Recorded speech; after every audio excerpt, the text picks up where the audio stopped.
జయ శ్రీ కుసుమహరనాథ్. కుసుమహరనాథ మహాప్రభుని హృదయామృతము పాగల్ హరనాథ్ లేఖావళి 3లో 1వ భాగము 25వ లేఖ. శ్రీయుక్త నానీలాల్ బందోపాధ్యాయ బ్రహ్మచారి మహాశయుల సన్నిధికి రాధాకాంత్జీ మఠము, పూరి. నమస్కారపూర్వక నివేదనము. దయతో ముంచి ఎత్తిన మీ జాబు అందినది. నాబోటి అధముని మీ వంటి మహాశయులు మహాపురుషులు దయతో జ్ఞప్తియందు ఉంచుకున్నారంటేనే నేను ధన్యుడనయ్యానని భావిస్తున్నాను. నా వంటి అదృష్టహీనుడు మరొకడు ఎక్కడా లభించడు. పొట్టకూటికై నిజనాథుని వదలి సామాన్య మానవుని కొలువు చేస్తున్నానని తెలిస్తే తమకు నాపై ఏహ్యభావం కలుగుతుంది. దానికేం గాని నా ఆశ నా భరోసా రెండును తమరే కనుక మీ వాగమృతమును త్రాగవలెనని ఎదురుచూస్తున్నాను. ఎల్లకాలము ఇలాంటి కృపనే పొందగలిగెదను గాక. రాధావల్లభశీల్ శ్రీధామ బృందావనం చేరుకున్నాడు. ఆయన ఆ ధామంలో 4 మాసాల పాటు ఉంటాడు. ఆయన వంటి సౌభాగ్యవంతులు ఈ ప్రపంచంలో చాలా అరుదుగా ఉంటారు. ఈ ప్రపంచంలోనికి వచ్చి తన జన్మను సార్థకపరుచుకున్నవాడు ఆయనయే. సంకల్పానుసారం లీలాస్థాన దర్శనం, శ్రవణం, కీర్తనం చేస్తున్న ఆయన శేష జీవితం ఆనందంగా గడుస్తున్నది. ఇంకా చాలా కాలం పాటు ఇదే విధమైన ఆనంద భోగం అనుభవించేటట్లు భోగావసానమున ప్రభుని సేవకుడై నిత్యధామంలోని నిత్యఖేలలో కలిసిపోయేటట్లు ఆయనను ఆశీర్వదించండి. మీ ఆశీర్వాదము అమోఘము. అందుకే ఈ భిక్షను అర్థిస్తున్నాను. మీ వలనే నేను కూడా శాండిల్య గోత్రంలోనే జన్మించాను. కానీ కులాన్ని అపవిత్రం చేశాను. మీ వంటి మహాపురుషులు జన్మించిన ఈ కులంలో ఏ పుణ్యఫలం వలన ఈ చండాలునకు స్థానం లభించిందో తెలియకుండా ఉంది. దయతలచి మీ సోదరునిగా భావించండి. నా ప్రార్థన ఇదే.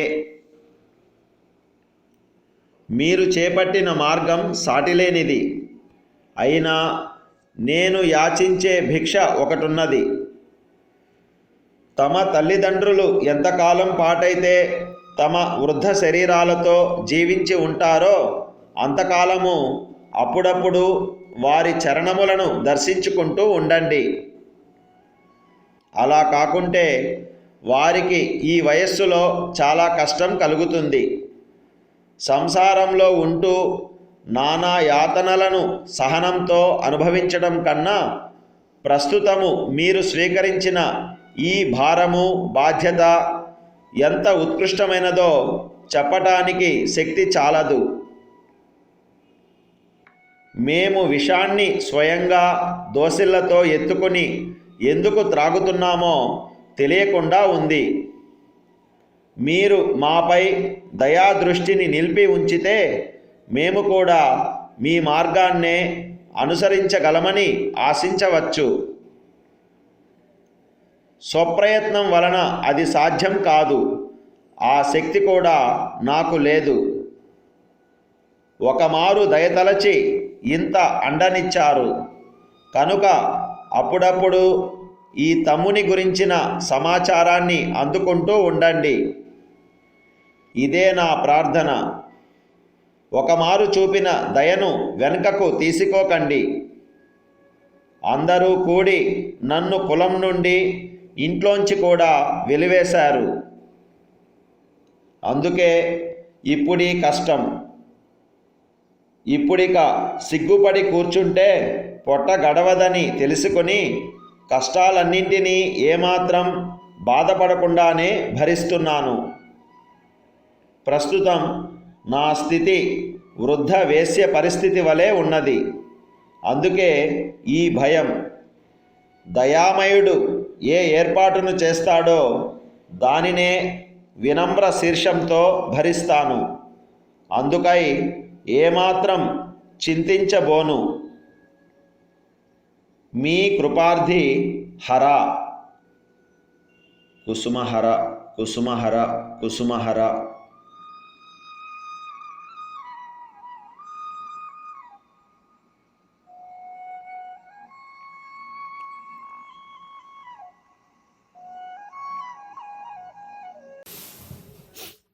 కుసుమహర కుసుమహర కుసుమహర. కుసుమహర నాదులకి నా హృదయపూర్వక నమస్కారములు. అట్లాగే పత్రావళి గోష్ఠి సభ్యులకి ప్రణామములు. నా పేరు వచ్చేసి మేడా సుశీల పొదులు. ఇంకా లెటర్ వచ్చేసి మూడో భాగం 1లో 25. ఎవరికి రాశారంటే శ్రీయుక్త నానీలాల్ బందోపాధ్యాయ, బ్రహ్మచారి మహాశివులు సన్నిధికి, రాధాకాంత్ జీ మఠం పూరికి రాశారు హరప్రభు లెటర్. ఇంకా లెటర్లోకి వచ్చేస్తే నమస్కారపూర్వక నివేదం. దయతో ముంచి ఎత్తిన మీ జాబు అందుకొని అందినది నా బోటి అదముడిని మీ వంటి మహాశైలు మహాపురుషులు దయతో జ్ఞప్తి ఉంచుకున్నారనే నేను ధన్యుడనయ్యానని భావిస్తున్నాను. దయతో ముంచి ఎత్తిన జాబు రాశారంట ఆయన. ఆడ హరప్రభు మీద ఎవరు ఎంత ప్రేమ దయ ఎలా చూపిస్తారో హరప్రభు ఆ భావంతోనే లెటర్ రాస్తారు కదా. ఎక్కడైనా అంతే కదా, అది సహజం కదా. దయతో ముంచి ఎత్తాడంట. అలాగని గుర్తుపెట్టుకున్నందుకు నాకు ఎంతో తృప్తిగా ఉందంటారు హరప్రభు. నేను ధన్యుడైనానని భావిస్తాడనమాట. మీరు అలా అన్నా గుర్తించుకున్నారంట. హరప్రభు ధన్యుడయ్యాడంట ఆయనను గుర్తించుకుని. నా వంటి అదృష్టహీనుడు మరొకడు ఎక్కడా లభించడు. పొట్టకూటికై నిజనాథుని వదిలి మరచి సామాన్య మానవుని కొలువు చేస్తున్నానని తెలిస్తే తమకు నాపై ఏహాభావం కలుగుతుంది. నిజనాథుని వదిలిపెట్టంటే కృష్ణుడిని వదిలిపెట్టి పొట్టకూటికై ఏమంటాడు హరప్రభు? కాశ్మీర్కి వెళ్ళాడు కదా. ఏది చేసినా హరప్రభు తన గృహస్థ ధర్మం పాటిస్తూ మనం ఏది చేయట్లేదో అది తన మీద ఆపాదించుకొని చెప్తారు. నేను పొట్టకుట్టు కోసమే అలా చేస్తున్నానయ్యా, నీకు తెలిసే నీకు ఏహాభావం కలుగుతుంది అంటాడు. ఎందుకంటే ఆల్రెడీ నా గృహస్థాశ్రమం వదిలిపెట్టి సన్యాసాశ్రమం తీసుకున్నారంట లెటర్లు బట్టి చూస్తే. అంటే మీరు ఈ మానవుల సేవను వదిలేసి ఆ కృష్ణానికి సేవ చేయడానికి వెళ్ళారయ్యా అనే భావంతో హరప్రభు చెప్తున్నాడనమాట. దానికేం కానీ నా ఆశ భరోసా రెండు తమరేనని, తమరే కనుక నా ఆశ భరోసా అంటాడు. నీ నామం చేయాలి, నువ్వు గోలోకం చేరాలి. నా ఆశ అంటే నువ్వు నామం చేస్తావని, నా భరోసా అంటే నువ్వు గోలోకం చేరతావని భావం అన్నమాట. మీరే కనుక మీ వాగమృతమును త్రాగవలనని ఎదురు చూస్తున్నాను. అంటే మీ సహాయం పొందాలని కూర్చున్నా. అంటే మీరు అలా చేస్తే నాకెంతో తృప్తి కలుగుతుందనే భావంతో రాస్తున్నారనమాట. ఎల్లకాలం ఇలాంటి కృపనే పొందగలుగుతును గాక. అంటే దయ చూపించాడు కదా, ఇంకా నన్ను మర్చిపోకుండా ఎప్పుడు నా మీద దయ చూపిస్తున్నా అంటే ఆల్రెడీ హరప్రభు మీద దయ చూపిస్తానంటే హరప్రభు చెప్పిన మార్గంలో వెళ్తాడనే ఆశతోనే హరప్రభు అలా రాస్తున్నారనమాట. ఇంకా చెప్తున్నాడు ఇక్కడ, రాధావల్లభు శ్రీధామ బృందావనం చేరుకున్నారు. ఆయన ధామంలో 4 మాసాల పాటు ఉంటారు. ఆయన వంటి మహాభాగ్యవంతులు ఈ ప్రపంచంలో చాలా అరుదుగా ఉంటారు. ఈ ప్రపంచంలోనికి వచ్చి తమ జన్మను సార్థకం చేసుకున్నవాడు ఆయనే అంటాడు హరప్రభు. రాధావల్లభశీలు చాలా స్థాయి గల భక్తుడండి. ఆయన ఈ లెటర్ చూసిన కూడా హరప్రభు నామం కంటే కూడా కృష్ణలీలల గురించి, గోలోకం గురించి, అక్కడ రాసల గురించి అన్నీ వివరించాడు ఆయన లెటర్లలో. అంటే జన్మ సార్థకం చేసుకుంది ఆయనేనంట. వచ్చిన పని పూర్తి చేసుకున్నాడు. జీవి ధర్మం ఏంది?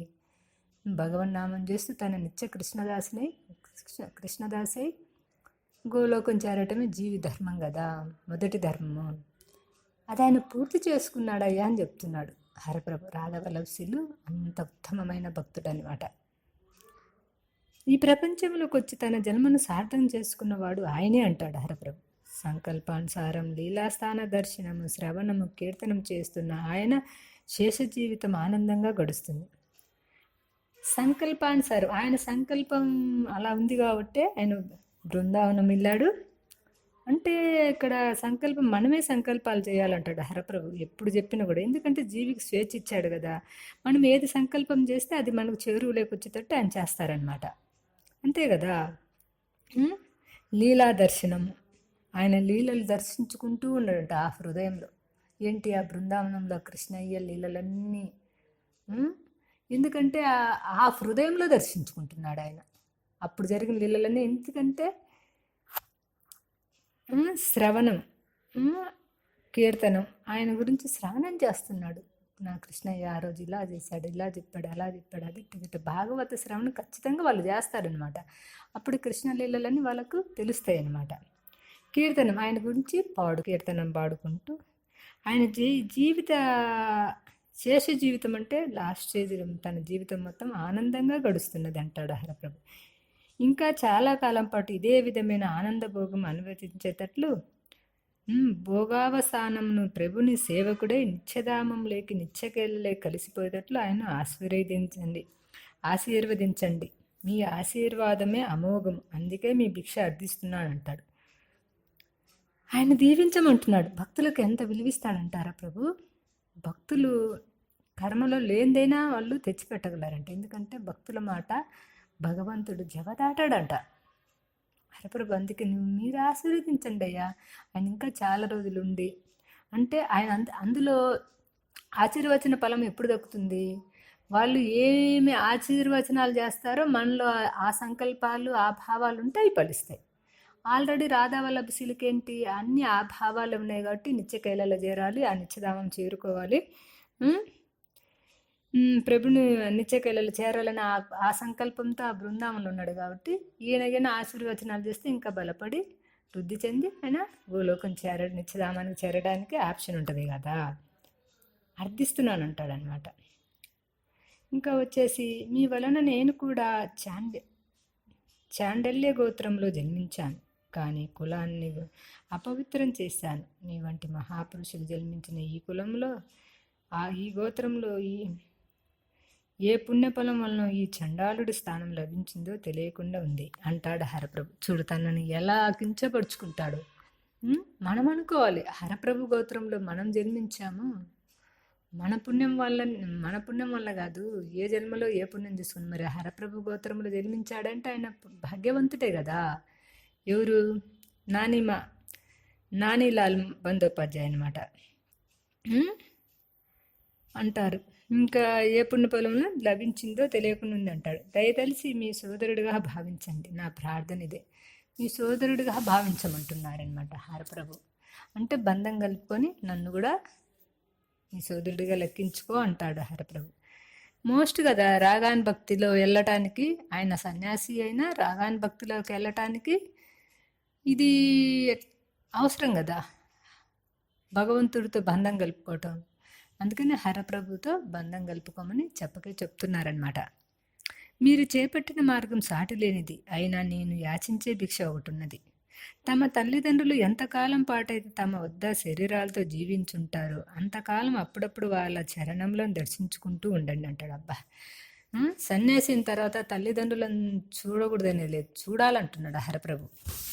ఎందుకంటే మీరు చేపట్టిన మార్గం అంటే ఆయన ఈ జాబు రాసే కొన్ని రోజుల ముందే ఆయన సన్యాసాశ్రయం తీసుకున్నారు కాబట్టి నీ వృద్ధ దంపతులను ఆయన ఆ తల్లిదండ్రులను అప్పుడప్పుడు పోయి వాళ్ళ శరణి దర్శనం చేసుకొని వాళ్ళని పలకరిస్తూ వస్తూ ఉండు. ముసలి వయసులో కదా సన్యాసం తీసుకుండే, మరి పిల్లోడు కూడా వాళ్ళకు కొడుకు కూడా గుర్తొస్తుంటారు కదా, మరి అలాగే చేయమన్నాడు. అలా చేస్తున్నారు. శంకరాచార్యులు కూడా తన తల్లి దగ్గరికి వచ్చి వెళ్ళిపోయేవారంట. సన్యాసాశ్రమం తీసుకున్నంత మాత్రాన తల్లిదండ్రులను దగ్గరికి రాకూడదు అనేది ఏమి లేదంట. ఆయన ఆమెకు అన్ని సంస్కారాలు, ఆమె చనిపోతే ఆమెకు దహన సంస్కారాలు అన్నీ కూడా చేసి వెళ్ళారు శంకరాచార్యుల వారు. అందుకని చేయమంటున్నాడు అనమాట. అలా కాకపోతే వారికి ఈ వయసులో చాలా కష్టం కలుగుతుంది. ఎందుకు? బాగా తగ్గిపోయి ఉంటారు కదా, తగ్గిపోయినప్పుడు ఇంకా వాళ్ళకు కొంచెం చింత ఎక్కువై ఇంకా ఎక్కువ బాధపడతారయ్యా. నువ్వు అప్పుడప్పుడు వెళ్ళొస్తున్నావు, నన్ను చూడమండి హరప్రభు, ఎంతసేపు వాళ్ళ తల్లిదండ్రులను చూడు, వాళ్ళని చూడు అంటాడు. హరప్రభులో ఉన్న గొప్పతనం అదే, ప్రేమను పెంచే మార్గం అదే అనమాట. ఈ సంసారంలో ఉంటూ నానా యాతనలను సహనంతో అనుభవించటం కన్నా ప్రస్తుతం మీరు స్వీకరించిన ఈ భారము బాధ్యత ఎంత ఉత్కృష్టమైనదో చెప్పడానికి శక్తి చాలదంటుంది. హరప్రభు ఏ రూట్లో ఉండి వాళ్ళు సాధన పరంగా చేసి భగవన్నామం చేసి ఆయన సన్నిధి అనుకుంటారో ఆ మార్గాన్ని ఎక్కడ తక్కువ చేసి మాట్లాడరు. ఆ హృదయం తగ్గట్టే ఆయన ప్రోత్సహిస్తాడు. అది హర్నాథ్, దట్ ఈజ్ హర్నాథ్. హర్నాథులు ఉన్న గొప్పతనం అనేదన్నమాట. గృహస్థులో ఉన్నప్పుడు గృహస్థుడే సాధించవచ్చు అన్ని ధర్మాలకు, గృహస్థాశ్రమమే మిన్న అని అలా చెప్పుకొస్తాడు. ఈయన సన్యాసాశ్రమం తీసుకున్న కూడా దాన్ని కూడా ప్రోత్సహిస్తున్నాడు అనమాట. హర్నాథుడు స్టైల్ అదనమాట, అలా ప్రోత్సహిస్తాడు. నాయన మేమెంతో నానా యాతనలు పడుతూ ఈ సంసారం ఉండే కంటే కూడా నువ్వు మంచి పని చేశావు, సన్యాసాశ్రమం తీసుకున్నావని చెప్తున్నాడు అనమాట. మేము విషయాన్ని స్వయంగా దోషులతో వెతుకొని ఎందుకు త్రాగుతున్నామో తెలియకుండా ఉంది. మేము విషయాన్ని అంటే విషయ వాసనలని ఆయన మీద పెట్టుకొని చెప్తున్నాడు. నిజంగా అండి, అబ్బా, ఈ గృహస్థాశ్రమం ఉందే అది హరప్రభుదిగా భావించి చేసే వాళ్ళ హృదయాలలో ఈ గృహస్థాశ్రమం ఎంతో మిన్న. అలా కాకుండా నేను నాదనే భావంతో ఈ సంసారంలో మెలుగుతుంటే చాలా భయానకంగా ఉంటుంది సంసారం. ప్రభు చెప్తున్నాడు, మేము విషయాన్ని తాగుతున్నామంటే విషయవాసనలు తాగుతున్నామయ్యా, నువ్వేమో హాయిగా దీని నుంచి బయటపడ్డావని ప్రోత్సహిస్తున్నాడు ఆయన. మీరు మాపై కృపాదృష్టి నింపి ఉంచితే మేము కూడా మీ మార్గాన్ని అనుసరించగలమని ఆశించవచ్చు. మీ కృపను చూడు, భక్తుల కృపను కోరుతున్నాడు. ఎప్పుడు భగవంతుడైనా సరే హరప్రభు అక్కడ భక్తుడిగా, ఒక జీవిగా చెప్తున్నాడు, ఒక భక్తుడిగా చెప్తున్నాడు, జీవిగా కాదు భక్తుడిగా చెప్తూ భక్తుల ఆశీస్సులు కోరుతున్నాడు అనమాట. మనం కూడా అలాగా ప్రతి నిమిషము ఆ భక్తుల ఆశీస్సులు పొందడానికి ప్రయత్నించాలి. మీరు నాపై దయాదృష్టి నిలిపి ఉంచితే మేము కూడా మీ మార్గాన్ని అనుసరించగలమని ఆశించవచ్చు. స్వప్రయత్నం వలన ఇది సాధ్యం కాదు. మీ శక్తి, ఆ శక్తి కూడా నాకు లేదు. నా స్వప్రయత్నం వల్ల నేను సాధించలేను, మీరు ఆశీర్వచనాలు పంపిస్తేనే సాధిస్తాను అంటాడు. ఇప్పుడు కూడా మనం ఏ సాధన చేసినా మన సాధన వల్ల ఏదో పొందుతామనే భావన మనకు రాకూడదు. మన వల్ల ఏమీ కాదు, మనం గడ్డి పోసుల కంటే హీనము.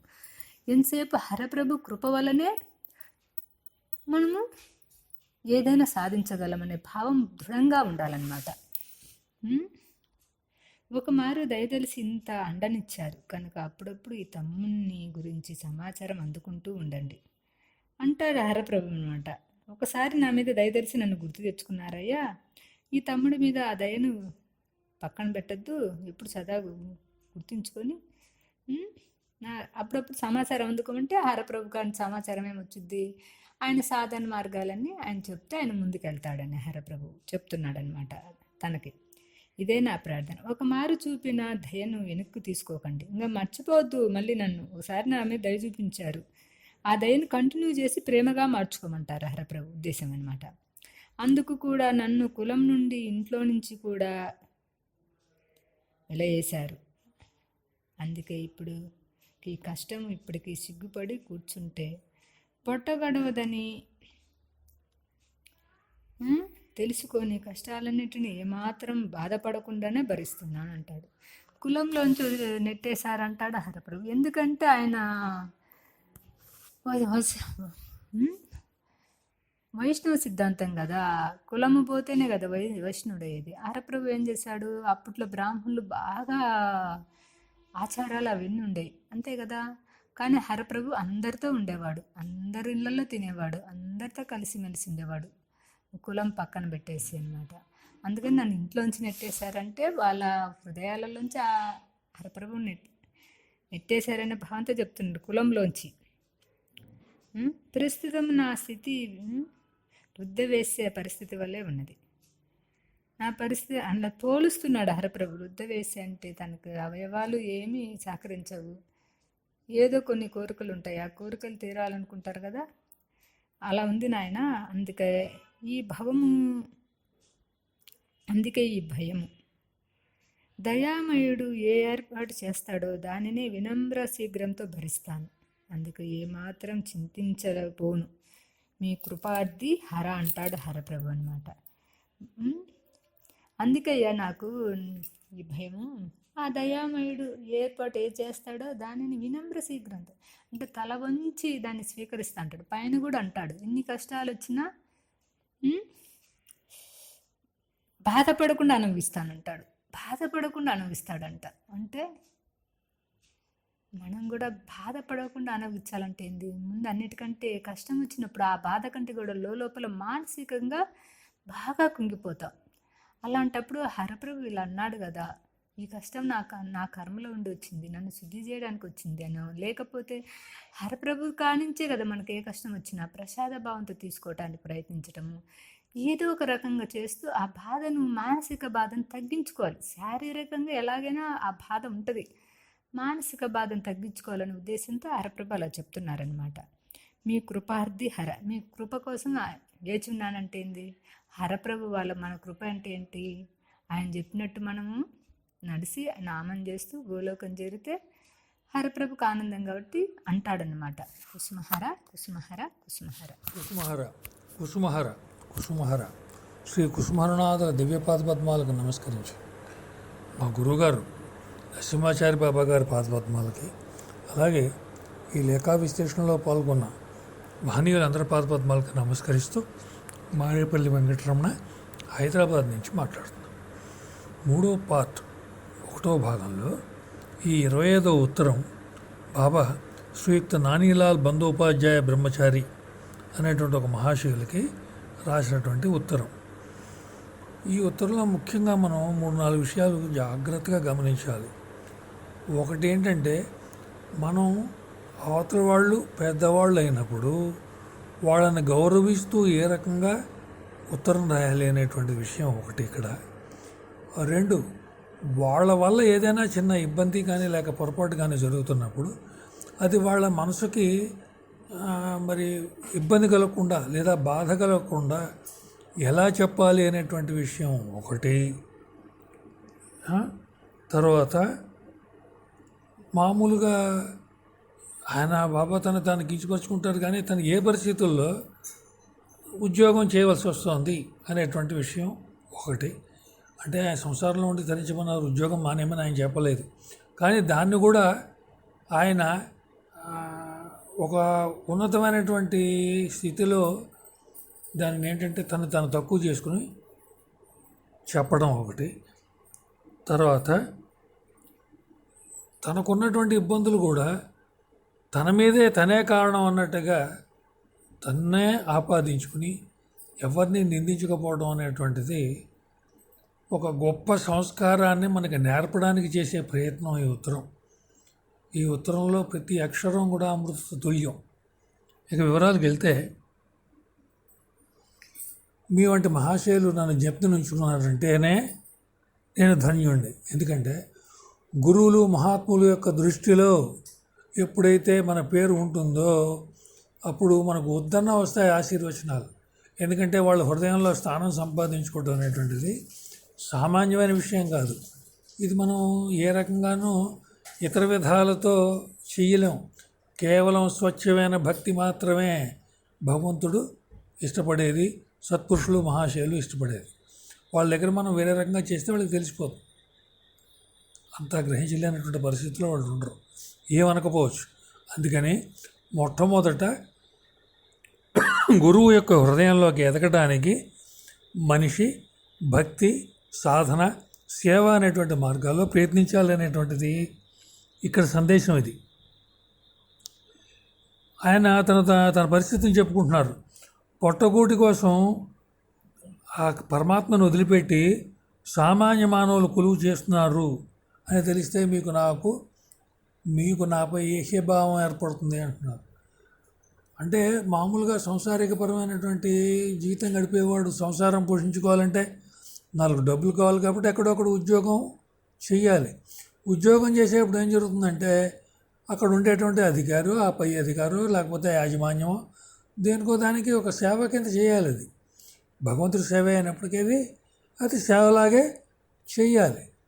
అంచేత నేను ఈ పరిస్థితుల్లో భగవంతుడికి దూరం అయ్యి ఒక మామూలు మనిషి కొలువులో ఒక రాజుగారి ఆస్థానంలో నేను ఉద్యోగం చేస్తున్నాను.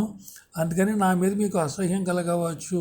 ఎందుకంటే వాళ్ళ సర్వసంగ పరిత్యాగులు కాబట్టి వాళ్ళకి సంసారపరమైనటువంటి వీటి మీద విముఖత ఉంటుంది అనేటువంటి ఉద్దేశంతో బాబా ఈ విషయం మనకి తెలియజేస్తున్నారు. నా ఆశ, నా భరోసా మీరే కనుక మీ వాగామృతమును తాగాలని ఎదురు చూస్తున్నానంటారు. ఎందుకంటే బాబా యొక్క తత్వంలో బాబా భక్తులే ఆయన ఆయుధాలు. మా శరీరంలోని అవయవాలండి మీరే, లివింగ్ లెజెండ్స్, నా యొక్క సజీవ రిపోర్ట్స్ మీరేనని చెప్పి ఆయన ఎన్నోసార్లు చెప్పడం జరిగింది. అందుచేత ఆయన ఆశ, ఆయన భరోసా ఎవరుంటారు? ఆయన భక్తులే. అంచేత మీరు మాట్లాడేటువంటి మాటలని సదా వినాలి, ఆ అమృతాన్ని తాగాలి అని అనుకుంటున్నాను. ఆ మహాశయుడు మహాభక్త అయి ఉండవచ్చు, చక్కగా మాట్లాడేటువంటి భగవతత్వాన్ని ప్రచారం చేసేటువంటి వ్యక్తి కావచ్చు. అందువల్ల ఆ మాటలు నేను వినాలని సదా కోరుకుంటున్నాను. పరమాత్మ ఎప్పుడూ భక్తులు చేసేటువంటి ప్రేమపూర్వకమైనటువంటి ప్రార్థనల్ని వినాలని చూస్తూ ఉంటాడు. అలా ప్రేమగా పలికేటువంటి మాటల యొక్క మాధుర్యాన్ని ఆయన ఎంతో ఆనందిస్తాడు. అందుకని ఆ మాట చెప్పడం జరిగింది. ఇక రాధావల్లభశీల్ అనేటువంటి మహాభక్తుడి గురించి చెప్పి అతను శ్రీధామం అంటే బృందావనం 4 మాసాలు ఉంటాడు. ఆయన వంటి సౌభాగ్యవంతులు ఈ ప్రపంచంలో అరుదుగా ఉంటారని చెప్తున్నాడు. అంటే మా బాబా క్వాలిఫై చేశాడు అంటే ఆ మహాత్ముడు ఎంత ఉన్నతమైనటువంటి స్థితిలో ఉన్నాడో మనం ఊహించవచ్చు. ఈ ప్రపంచంలోకి వచ్చి తన జన్మను సార్థకపరుచుకున్నవాడు ఆయనే అని చెప్తున్నాడు ఆయన. అంటే ఇంచేత సంకల్పానుసారం లీలాస్థాన దర్శనం, బృందావనం, శ్రవణం, కీర్తనం, అంటే ఈ నవవిధ భక్తుల్లో ఉండేటువంటి విధాలు ఆయన శేష జీవితంలో, మిగిలినటువంటి జీవితంలో చేస్తూ ఆనందంగా జీవితం గడుపుతున్నాడు. అంచేత ఆయన చాలా కాలం పాటు ఇలా ఉండి తర్వాత జీవితం పరిసమాప్తి అయిపోయిన తర్వాత ఆ ప్రభు యొక్క సేవకుడై నిత్యధామంలో నిత్యకేలలో కలిసిపోయేటట్టుగా ఆయనను ఆశీర్వదించండి అని చెప్తున్నాడు. బాబాకి ఎంత ప్రేమో చూడండి. బాబా యొక్క ప్రేమ ఆయన మాటల్లో తెలుస్తుంది.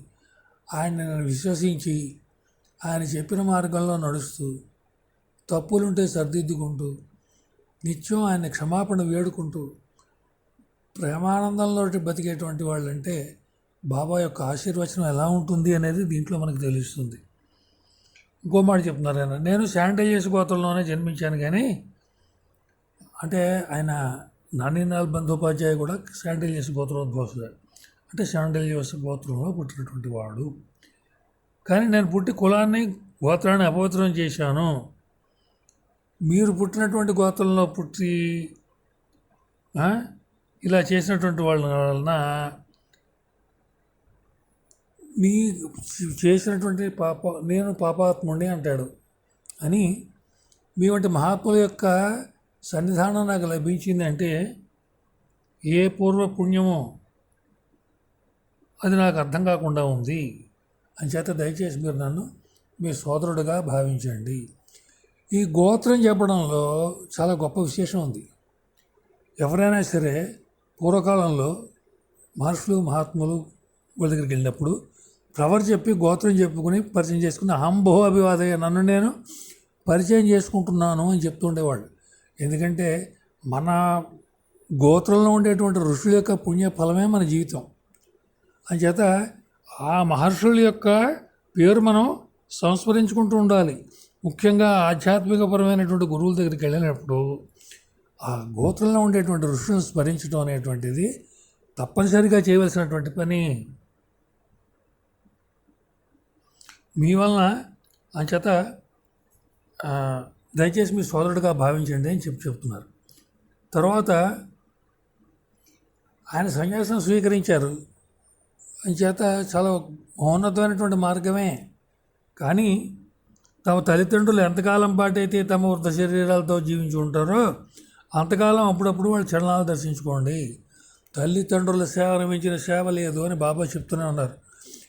మనం చూస్తూనే ఉంటాం కొన్ని ఆశ్రమాల్లో వాళ్ళు సన్యాసులైనప్పటికీ కూడా తల్లిని ఉత్కృష్ట స్థానాల్లో ఉండి పూజ చేస్తూ ఉంటారు. మనం చూస్తూనే ఉంటాం. ఈ ధర్మం మన శాస్త్రంలో ఉంది, మన అందరి యొక్క రక్తంలో కూడా ఉంది. హిందూ ధర్మంలో తల్లిదండ్రుల పట్ల పిల్లలు విధేయత కలిగి ఉండాలి అనేటువంటిది.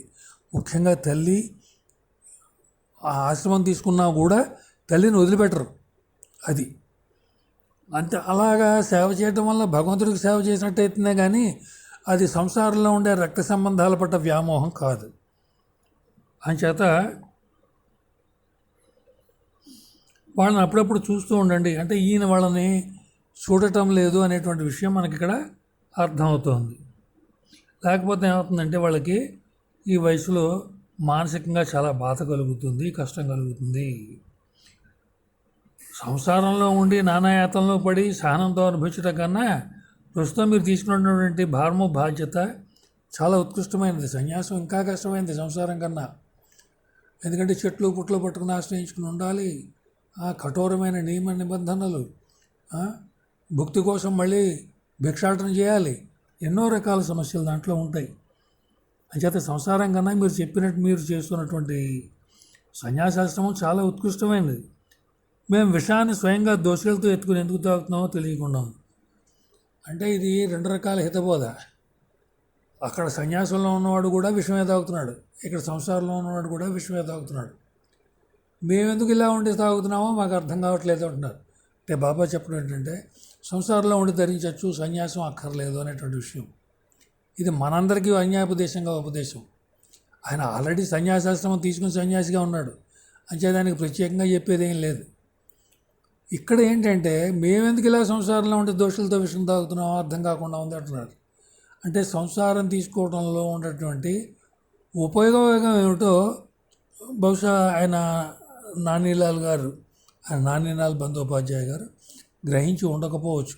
సంసారం దుఃఖం అనేటువంటి ఒక అభిప్రాయమే సన్యాసుల్లో ఉంటుంది. మేము కూడా మీ మార్గాన్ని అనుసరించగలమని ఆశించవచ్చు. ఇక్కడ చెప్తున్నారు సంసారంలో ఉండి కూడా మీ మార్గాన్ని మేము సన్యాసంలాగా, అంటే తామరాకు మీద నీటి బొట్టులాగా మేము వ్యవహరించవచ్చు, ఉండవచ్చు. దీనికోసం ప్రత్యేకంగా కాషాయం కట్టుకుని ఎక్కడికో వెళ్ళక్కర్లేదు అనేటువంటి విషయాన్ని బాబా తెలియజేస్తున్నారు. అందుకే యోగ వాసిష్టంలో ఒక మాట చెప్పబడింది, జ్ఞాని అయినటువంటి వాడు గృహంలో ఉన్న గుహలో ఉన్న ఎక్కడున్నా ఒకటే, వాడికి తేడా ఏముండదు. ఇక్కడ బంధం ఉండదు, అక్కడ బంధం ఉండదు. జనక మహారాజుని చెప్తారు ఈ విషయంలో. అంచేత ఏంటంటే మన యొక్క మానసిక పరిస్థితి బట్టి, మన యొక్క భక్తిని బట్టి, సాధన బట్టి ఉంటుంది. కానీ మనం ఏ ఆశ్రమంలో ఉన్నాము, లేదా ఏ కులంలో పుట్టాము, లేకపోతే ఏ జాతిలో పుట్టాము అనేటువంటి దాని మీద భగవంతుడి యొక్క అనుగ్రహం ఆధారపడి ఉండదు. భగవంతుడి అనుగ్రహం కేవలం భక్తి, సాధన, ప్రేమ, వీటితోటే భగవంతుడి యొక్క మనసులో మనకి స్థానం దొరుకుతుంది. అంటే నా ప్రయత్నం వల్ల, స్వప్రయత్నం వల్ల అది సాధ్యం కాదు, ఆ శక్తి కూడా నాకు లేదు. నేను సన్యాసం తీసుకోలేను, సన్యాసం తీసుకున్నా కూడా ఆ మార్గంలో పోలేను అని చెప్తున్నారు. ఎందుకు పోలేము అని చెప్తున్నారు? కఠోర మార్గం కాబట్టి, కఠిన నిష్టలతో కూడింది కాబట్టి. ఒకవేళ పొరపాటు జరిగితే తాడి చెట్టు మించి పడినట్టు పడిపోతారు కిందకని చెప్పి చెప్పబడి ఉంది. పెద్దవాళ్ళు చెప్తూ ఉంటారు, సంసారంలో ఉన్నవాడు చెట్టు మించి పడిపోతే కింద కొమ్మలు దొరుకుతాయి, పైకి వెళ్ళి కింద పడుతూ ఉంటాయి. కానీ సన్యాసంలో కనుక పతనం అయితే పై నుంచి, తాడి చెట్టు నుంచి కిందకి డైరెక్ట్గా కిందకి పడిపోయినట్టే, అంత ప్రమాదం ఉంది. అంచేత అది నా వల్ల కాదు, నేను చేయలేను అని చెప్తున్నారు బాబా. కానీ మీరు నాకు అనుగ్రహం ఇచ్చారు కాబట్టి అప్పుడప్పుడు ఈ తమ్ముడిని గురించిన సమాచారం తెలుసుకుంటూ ఉండండి అని.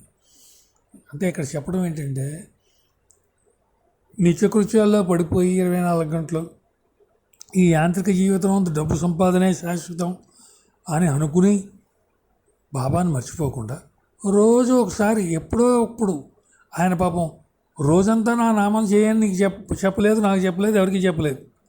ఆయన చెప్పింది ఏంటంటే భగవంతుడు తలుచుకుంటూ ఉండు అని చెప్పారు. వీలున్నప్పుడల్లా తలుచుకుంటూ ఉండు. నీకు యాంత్రిక జీవితం కాబట్టి నీకు అవకాశం ఉన్నప్పుడల్లా భగవన్నామం చేసుకో అని మాత్రమే చెప్పారు ఆయన. అందరూ చేసుకోని చెప్పారు, చేసుకుంటే మంచిదే. కానీ నీకు భక్తి కోసం ఒక ఉద్యోగం భగవంతుడు ఇచ్చాడు కాబట్టి అది బాధ్యతగా తీసుకుని అది కూడా భగవత్ సేవ అనుకుంటూ వీలున్నప్పుడల్లా భగవన్నామం చేసుకొని బాబా ఎన్నోసార్లు ఉత్తరాల్లో చెప్పడం జరిగింది. సో అదే విషయాన్ని మనం ఇక్కడ ఇంకొకసారి గుర్తు చేసుకోవాలి. ఇక నా ప్రార్థన ఏంటంటే ఒక మారు చూపిన దేని వెనక్కి తీసుకోకండి అంటున్నారు. ఒకసారి బాబాని నమ్ముకున్నాం, అమ్మ బాబా పాదాల దగ్గరికి వచ్చాం, మర్చిపోకూడదు. ఇక మళ్ళీ వెనక్కి వెళ్ళే మార్గం లేదు. అన్యథా శరణం నాస్తి త్వమేవ శరణం మమ. వాళ్ళ పాదాలు పట్టుకున్నాం, ఇక మళ్ళీ వెనక్కి పోవద్దిగా, మళ్ళీ ఇంకో మార్గం లేదు. ఆయన కష్టం చెప్పుకుంటున్నారు. అందరూ కూడా కూడి నన్ను కులం నుంచి ఇంట్లోంచి వెలేశారు, అందుకే ఇప్పుడు ఈ కష్టం. అంచేత ఆయన్ని వేరే కాపురం పెట్టుకోమని చెప్పడం జరిగింది. సంసారపరమైనటువంటి గొడవలు సామాన్యంగా ప్రతి ఇంట్లో ఉండేవే, అక్కడ కూడా జరిగాయి. ఎందుకంటే అలాగే జరుగుతాయి, జరగాలి, జరిగితేనే అది మామూలుగా లౌకిక పరంగా ఉంటుంది. లేకపోతే ఏమవుతుందంటే ఆయన భగవంతుడు అనేటువంటి విషయం అందరికీ తెలిస్తే అసలు ఆ ప్రపంచం అట్లా ఉండదు. అంచేత పాపం ఆయనకి ఉద్యోగం అప్పుడు సరైనది లేదు, పొట్టగడవట్లేదు, ఎన్నో కష్టాలు పాపం ఆయన ఒక సామాన్యుడిలాగా అనుభవించడం జరిగింది. ఆ పరిస్థితి ఎలా ఉందంటే వృద్ధవేశ్య పరిస్థితి వలె ఉంది అన్నారు. అంటే వృద్ధవేశ్య పరిస్థితి ఏంటంటే వృద్ధవేశ్యగా ఆశ్రయం కూడా ఇవ్వడం. 2 వయసు అయిపోయింది కాబట్టి శరీరం అనారోగ్యం, రకరకాల బాధలు, ఇలాగా రకరకాలు ఉంటాయి సమస్యలు. అందుచేత ఏంటంటే ఉదాహరణకి ఒక వృద్ధవేశ్య వలె ఉంది అని చెప్పి బాబా చెప్తున్నారు. అంచేత భగవంతుడు ఏమిస్తే దాన్నే సంతోషంగా తలకాయ వంచి భరిస్తాను, అందుకోసం ఏ మాత్రం చింతించడం చెప్తారు మహానుభావుడు. ఆయన మనం కూడా చెప్పింది ఏంటంటే భగవంతుడు నీకు ఏది ఇస్తే అది తృప్తిపడి తలకాయ వంచి ఆ పరమాత్మ యొక్క పాదాల మీద ఉంచి, నాయన నువ్వు నాకు ఇది ఇచ్చావు, నువ్వు నన్ను నడిపించేవాడు అనేటువంటి విశ్వాసంతో అమ్మని బాబాని నమస్కారం చేసుకున్నటువంటి వాళ్ళకి జీవితంలో తిండికి కానీ ఉండటానికి కానీ గుడ్డకు కానీ ఏ విధమైనటువంటి లోటు ఉండదు. ఇది భక్తుల అనుభవం. అందుచేత ఆ విధంగా ప్రవర్తించండి అని చెప్పడానికి అన్నట్టుగా ఇది ఆయనకు ఉత్తరంలో ఒక వాక్యాన్ని బాబా పెట్టారు అని అనిపిస్తుంది. ముఖ్యంగా ఈ ఉత్తరంలో మహాత్ముల పట్ల ఉంచవలసిన వినయం, సంసారంలో ఉండేటువంటి కష్టాలని సహనంతో భరించడం, తర్వాత మన రాధావల్లభశీల్లాగా చక్కగా శ్రవణం, కీర్తనం, ఆ తర్వాత ఆ బృందావన దర్శనం, ఇట్లాంటివి జీవితంలో చేస్తూ భగవంతుడి యొక్క కృపకు పాత్రుడు కావాలి అనేటువంటి విషయాన్ని చెప్తూ తల్లిదండ్రుల పట్ల ఎంత సన్యాసి అయినా సరే విధేయతతో ఉండాలి అనేటువంటి విషయాన్ని బాబాయ్ ఉత్తరం ద్వారా మనందరికీ తెలియజేస్తున్నారు.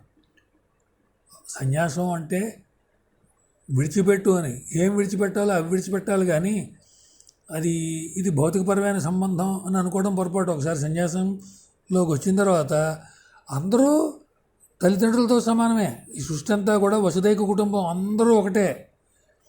కానీ ప్రత్యక్ష దైవాలు కాబట్టి నిన్ను ఇంత ఉన్నత అంటే ఒక సన్యాసి స్థాయికి నీ మానసిక పరిస్థితి ఎదగడానికి కారణమైన వాళ్ళు తల్లిదండ్రులు.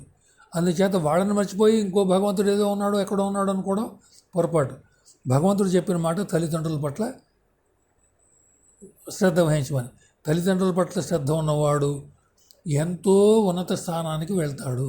ఎంతోమంది నా జీవితంలో నేను చూశాను అట్లా తల్లిదండ్రులకు సేవ చేసి తరించిపోయిన వాళ్ళని. అందుచేత బాబా ఈ మార్గం మనకి చెప్తూ ఈ ఉత్తరాన్ని ముగిస్తున్నారు. కుసుమహర కుసుమహర కుసుమహర.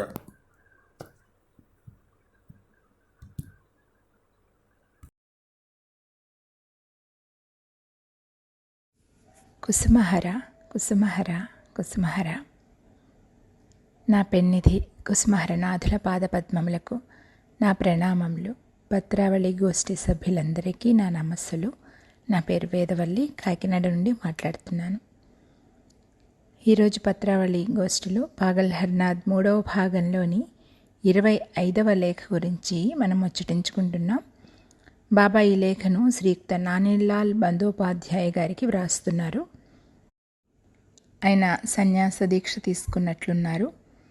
బ్రహ్మచారి మహాశైల సన్నిధికి అంటూ రాధాకాంతజీ మఠం పూరిలో ఉంటున్నట్టున్నారు ఆయన. బహుశా బాబాకి ఈయన ఉత్తర ప్రత్యుత్తరాలు నడుపుతూ ఉంటారు. అందుకనే నన్ను గుర్తు చేసుకున్నందుకు ధన్యవాదాలు అనుకుంటూ, నమస్కారపూర్వక నివేదనము. దయతో ముంచెత్తిన మీ జాబు అందినది. నా బోటి అధముని మీ వంటి మహాశయులు మహాపురుషులు దయతో జ్ఞప్తి ఎందు ఉంచుకున్నారంటేనే నేను ధన్యుడనయ్యానని భావిస్తున్నాను అని బాబా వ్రాస్తున్నారు. ఒక మహాశయుడు దగ్గరికి మనం వెళితే ఎంత వినమ్రంగా ఉండాలో, మనం ఏ స్థితిలో ఉన్నా సరే అవతల వ్యక్తి ఔన్నత్యాన్ని గుర్తించి వారి దగ్గర ఎంత ఒదిగి ఉండాలో బాబా మనకి నేర్పుతున్నారు ఈ లేఖలో. ఇలాంటి లేఖలు చదువుతున్నప్పుడు పైకి బాబా యొక్క అన్యాయులు కాని వాళ్ళకి, బాబా యొక్క ప్రేమ వాత్సల్యాన్ని అర్థం కాని వాళ్ళకి ఏముంది, తను ఒక అధముడిలాగా చెప్పుకుంటూ రాస్తున్న లేఖల్లో మనం నేర్చుకోవాల్సింది ఏముంది? ఇలాంటి లేఖలు ముద్రించి వీళ్ళు తప్పు చేశారేమో అని అనిపిస్తూ ఉంటుంది. కానీ అటల్ బిహారీ నాంది మహాశయ ఇలాంటి వాళ్ళకి ఎంత ధైర్యంగా ముద్రించారు చెప్పండి ఇలాంటి లేఖలు. అంటే బాబా మనసు వాళ్ళు పూర్తిగా అర్థం చేసుకున్నారన్నమాట. ఒక మహనీయుడి సమక్షంలోకి వెళ్ళినప్పుడు కానీ, వాళ్లతో సంభాషణ జరుపుతున్నప్పుడు కానీ, వాళ్లతో ఉత్తర ప్రత్యుత్తరాలు నడుపుతున్నప్పుడు కానీ మనం ఎంత ఒదిగి ఉండాలో బాబా మనకి నేర్పుతున్నారు ఈ లేఖలో. మీరేమో సన్యాస దీక్ష తీసుకుని ప్రభునే పరమావధిగా ఎంచుకున్నారు. నేను నిజనాథుని వదిలి పొట్టకూటికై ఇలా సామాన్య మానవులు కొలువు చేస్తున్నాను. దానికి నా మీద నాకే ఏహభావం కలుగుతోంది అని బాబా వ్రాస్తున్నారు. అంటే ఆయన పూర్తిగా ప్రభునికి అంకితమైపోవాలని, కేవలం కృష్ణ ధ్యానంలో గడిపి మనకి ఆదర్శప్రాయం కావాలని బాబా చాలా దానికోసమే పాటుపడినట్లుగా ప్రభు ఉద్యోగంలో చేరకముందు జీవితం మనం గమనించినట్లయితే అదే తెలుస్తుంది. ఎంతసేపు ఏదో సాధువులతోనో సత్పురుషులతోనో వాళ్ళ సాంగత్యంలో గడిపేసేసి తను చదువును కూడా నిర్లక్ష్యం చేసినట్లుగాను, ఏదైనా ఒక ఉద్యోగంలో కూడా కుదురుకోకుండా అన్నగారితో కూడా ఎన్నెన్నో మాటలు అవమానాలు పడ్డట్టుగాను మనం విన్నాం కదా ఆయన జీవిత చరిత్రలో, బాబా యొక్క జీవిత చరిత్రలో. కాబట్టి ఆయన ఎన్నో రకాలుగా అలాగా ఒక యోగిలాగా ఉండడానికి సంసిద్ధతగా ఉన్నట్లుగా మనకి తెలుస్తుంది. కానీ బాబా అవతార లక్ష్యం ఏంటి? ఒక గృహస్థుగా వచ్చి గృహస్థుగా ఉంటూ కూడా భగవంతుడిని ఎలా చేరాలి, భగవంతుడి పట్లే మన ఆలోచన ఎలా ఉండాలి, కాలాన్ని ఎలా సద్వినియోగం చేసుకోవాలి, భక్తుల సాంగత్యాన్ని ఎలా అనుభూతిలోకి తెచ్చుకోవాలి అనేది మనకి నేర్పదలిచారు. అలాగే ధనం ఉన్నది, దాన్ని ఎలా సద్వినియోగం చేసుకోవాలి, ఎవరితో ఎలా మసలాలి అనేది బాబా చెప్పదలిచి కదా ఈ అవతారం తీసుకుని వచ్చారు. కాబట్టి ఆ అవతార లక్ష్యాన్ని బట్టి ఆయన కాశ్మీర్లో ఉద్యోగం చేయడానికి వెళ్ళిపోయారు. కానీ ఆంతర్యంలో అలాంటి ప్రాపంచికంగా బతకడం అనేది బాబాకి ఇష్టం లేదు. అంటే దాని మీద మనసు పెట్టడం ఇష్టం లేదు. ప్రాపంచికంగానే మనం ఉంటూ దాని మీద మనసు పెట్టడం బాబాకి ఇష్టం లేదు. అది చెప్పదలిచారు ఇక్కడ, అంతే. శరీరం మామూలుగా మనకి కావలసిన బాధ్యతలు నిర్వహిస్తూ ఉన్నా కూడా మనసు ఎప్పుడూ ప్రభునికి అంకితం కావాలి అనేది బాబా యొక్క ఆశ. మన నుంచి కూడా ఆయన అదే ఆశించారు. కాబట్టి అదే ఆశ, నా ఆశ నా భరోసా రెండును తమరే కనుక మీ వాగామృతమును తాగవలని ఎదురుచూస్తున్నాను అని అంటున్నారు బాబా ఇక్కడ. అలాగే రాధావల్లభ్ శీల్ గారి గురించి కూడా ఆయన వ్రాస్తూ శ్రీధామ బృందావనానికి వెళ్ళారని, ఆ ధామంలో ఆయన చక్కగా లీలాస్థాన దర్శనము, శ్రవణము, కీర్తనము చేస్తూ ఆయన శేష జీవితాన్ని ఆనందంగా గడుపుతున్నారని, అది ఎంతో మహత్తరమైన జీవితం అని బాబా వర్ణిస్తున్నారు ఇక్కడ. అంటే గడిచిపోయిన కాలం, గడుపుతున్న కాలం ఎలాగోలాగా గడిచిపోతుంది. కానీ దానికి ఏ దృష్టితో మనం ప్లాన్ చేసుకోవాలి, ఎలా ఉండాలి, ఏ విధంగా మన ఫ్యూచర్ ఉండాలి, మనకు సమయం దొరికినప్పుడు లేకుంటే సమయం అనుకూలించినప్పుడు ఆ సమయాన్ని ఎంత బాగా సద్వినియోగం చేసుకోవాలి అనేది మనకు చెప్పదలిచారు బాబా. అలాగే బాబా తన గోత్రం గురించి, కులాన్ని గురించి ఇక్కడ ప్రస్తావిస్తున్నారు. అంటుంటారు కదా, బీ రోమన్ ఇన్ రోమ్ అని. ఎవరితో ఎలా మాట్లాడాలో అలాగే మాట్లాడాలి. ఆయన వీటన్నిటికీ ప్రాముఖ్యత ఇచ్చే మనిషి.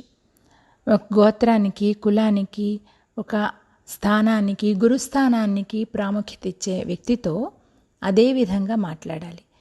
ఆయన దృష్టిలో బాబా చాలా ఉన్నత స్థితిలో ఉండొచ్చు, కానీ ఆయనకి కూడా ఒక ఉద్దేశం కూడా మనసులో మెదులుతూ ఉండుండొచ్చు.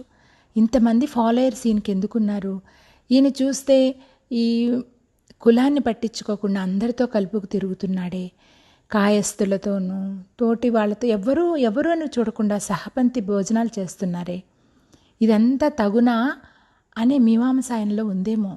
కాబట్టి దాన్ని గుర్తెరిగి బాబా మనసులో ఉన్నది తెలుసుకుంటారు కదా, నేను కించపరిచాను, నేను ఆ గోత్రంలో కులంలో పుట్టి తప్పు చేశాను అని ఆయనకి చెప్తున్నారనమాట.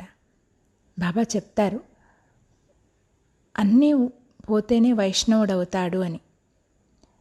అది గమనించమని కూడా చెప్తున్నారేమో ఆయనకి.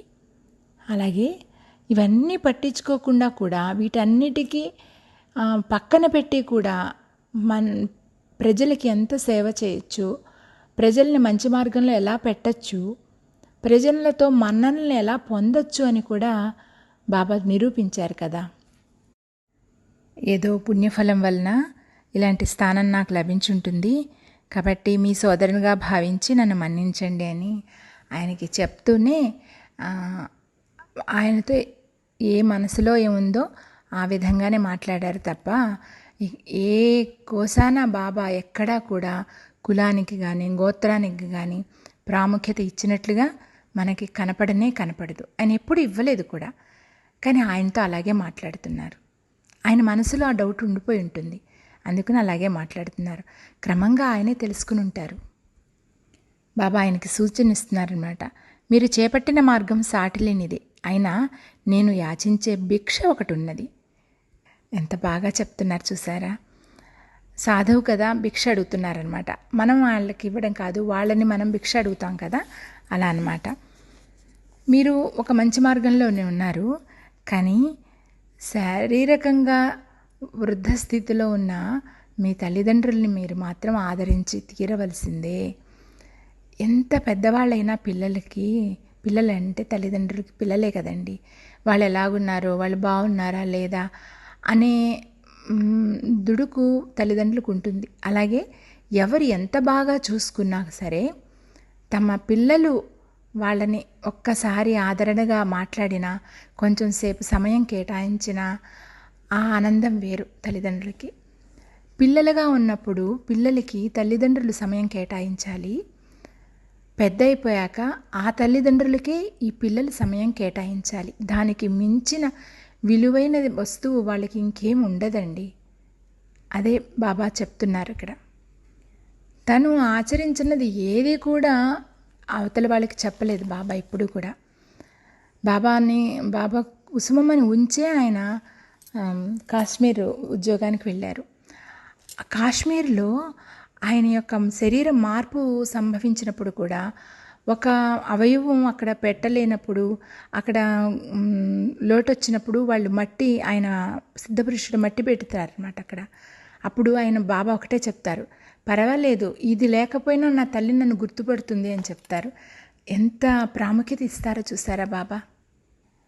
బాబా అంత ప్రాముఖ్యత ఇచ్చారు, మనని కూడా ఇవ్వమంటున్నారు ఇక్కడ.